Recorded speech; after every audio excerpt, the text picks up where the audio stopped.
Morning. So my name is Lázaro, very good friends with Jose, or Joe as he is known in this part of the country. And this morning, he wanted me to show all of you how I make Cuban coffee. So let's... First thing we need to do is get our ingredients together and the tools that we're going to use. So as you can see, we have an espresso maker right here, and I'll show you how to use that.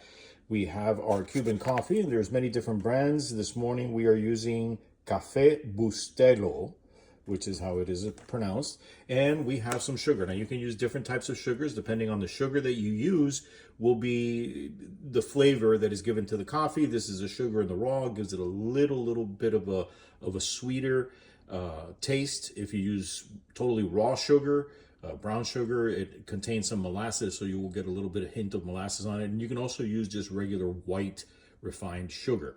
And then we also have somewhere where we can actually stir our mixtures. So today I will be using this plastic measuring cup here. I really prefer to use glass, but we are not at home, and this is what is available to us. Now I have disassembled our Cuban coffee maker, and as you can see, this is where we put the water in, and you see that screw that's right back there. We basically fill the water line to just below that screw.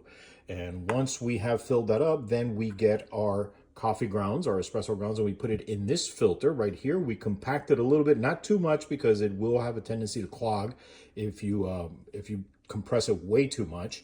And then once the coffee is in there, you put that inside like that.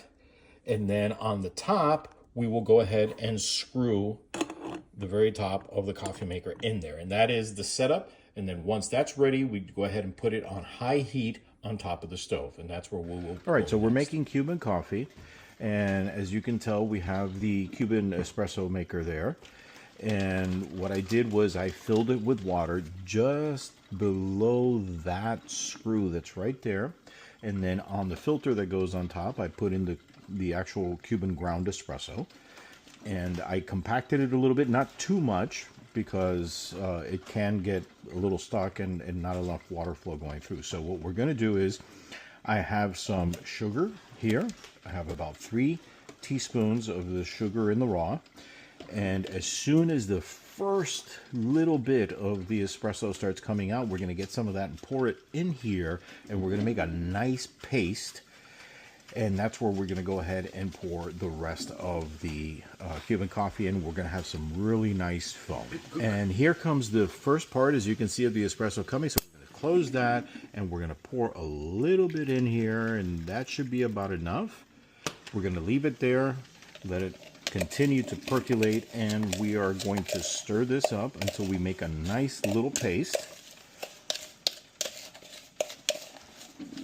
And as you can see, I'm using the back of the spoon so that it doesn't get caught in the actual spoon itself, and we can continue to mash it up and make a nice paste. Look at that.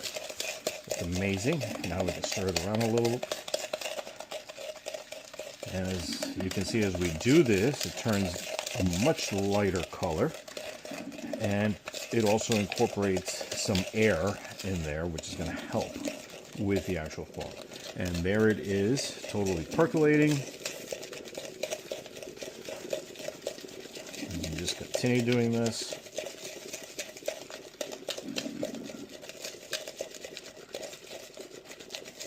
And now we're going to turn off the stove. And we're going to get our coffee and pour it in there. Look at all that foam, and now we're just going to go ahead and stir and make sure that we incorporate all of that sugar into this mix. Look at what a wonderful foam we have there. This is going to be absolutely spectacular. And there you have it, Cuban Cafecito. Look at all that foam. And the purpose of the foam, actually, when you have this type of coffee, is so that when you tip over to actually drink, the foam moves back a little bit and you get that aroma of the coffee. Enjoy.